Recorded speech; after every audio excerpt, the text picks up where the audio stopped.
Remove battery. Remove marked screws.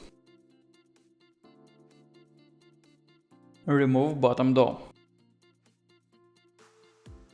Remove screw that secures optical drive. Pull optical drive and remove it. Instead of this optical drive can be installed OptiBay for second HDD or new optical drive. Height of optical drive's case is 12.7 mm. Remove securing bracket.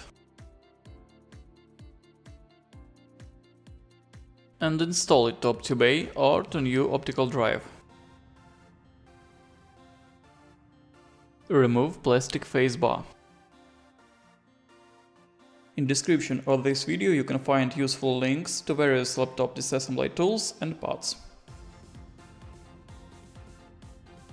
And install it to OptiBay. Plug in HDD to OptiBay and secure it with plastic stick to prevent its disconnect. Install OptiBay to optical drive's place.